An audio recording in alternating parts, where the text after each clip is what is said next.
नमस्कार मित्रांनो, मी परीक्षित पवार. प्युअर गावरान पोल्ट्री फार्म मध्ये सगळ्यांचं स्वागत आहे. आज सगळ्यांची एकदम आमची अशी हॅपी मुवमेंट आहे. कारण की का, जर आपण मागच्या वेळेस तो व्हिडिओ टाकलेला होता की इन्क्युबेटर मध्ये अंडे कसे ठेवावे, तो आपण जे अंडे ठेवले होते ते याच मशीन मध्ये ठेवलेले होते. तर आज त्या अंडे ठेवून साधारणतः 21 दिवस व 5 ते 6 तास झालेले आहेत. आणि त्या अंडे ठेवून आपल्याला आज सगळ्यांची हॅपी मुवमेंट म्हणजे अशी की त्याच्यातून आज पिल्ले बऱ्यापैकी पिल्ले निघालेले आहेत. तर तुम्हाला पिल्ले दाखवतो आहे. आणि पिल्ले दाखवण्याच्या आधी तुम्हाला मी सांगतो की बरेचसे पिल्ले आपोआप निघून जातात, परंतु अंड्यामधून काही पिल्ले निघायला त्यांना त्रास होतो. तर आपण ते पिल्ले कसे काढले गेले पाहिजे तुम्हाला आधी मी दाखवतो की आपले जे मशीन मध्ये अंडे ठेवलेले होते ते पिल्ले कशा प्रकारे निघालेले आहेत. दाखव बरं इकडं.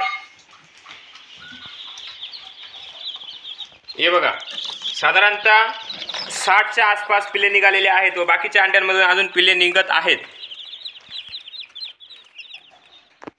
तर तुम्ही पाहिले आता की आपल्या साधारणतः 50 ते 60 पिल्ले निघालेले आहेत. तर आपण एक दोन अंड्यामध्ये काही पिल्ले निघाले त्यांना त्रास होतोय किंवा हे पिल्ले त्यांना त्रास देत आहेत, तर आपण त्या अंड्यांमध्ये पिल्ले बाहेर काढण्याचा प्रयत्न करू. स्वतःहून काढून घ्यायचे असते तर कशा प्रकारे काढलं गेलं पाहिजे बरं ते.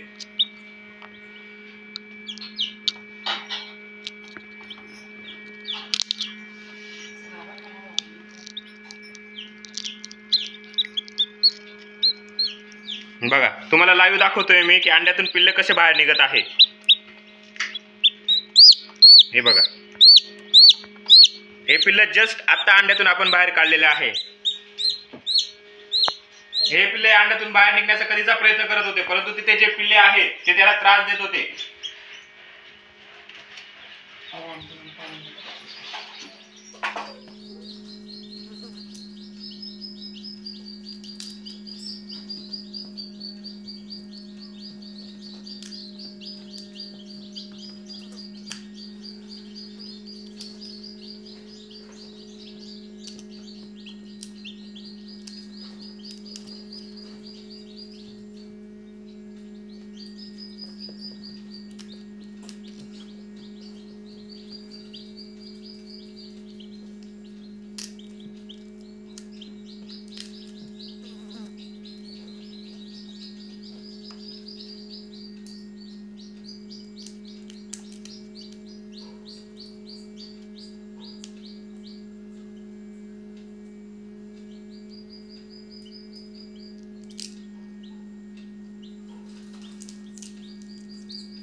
मित्रांनो, आता तुम्ही पाहिलेच आहे की आपण अंड्यामधून ते दोन पिल्ले कशा प्रकारे काढलेले आहेत. आता त्या पिल्ल्यांपैकी जे पिल्ले आता साधारणतः पूर्णपणे कोरडे झालेले आहेत त्या पिल्लांना आपण मशीनच्या बाहेर काढून घेऊ, इन्क्युबेटर मधून बाहेर काढून घेऊ.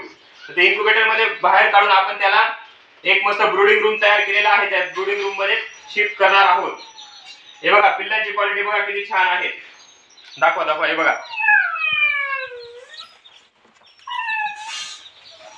इकडे दाखवा, इकडे काय मशीन मध्ये. चला,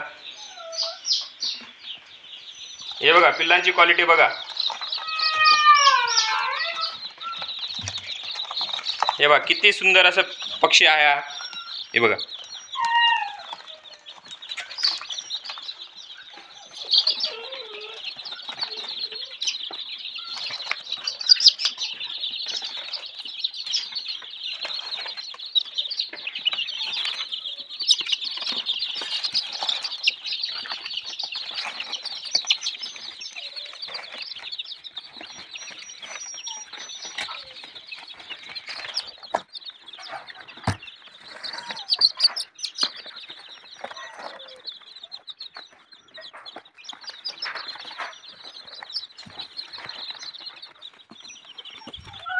मित्रांनो, आता आपण पाहिलंय की आपण ज्या पिल्लांना अंड्यांमधून निघायला प्रॉब्लेम होत होता आपण त्यांना कशा प्रकारे बाहेर काढलेले आहे.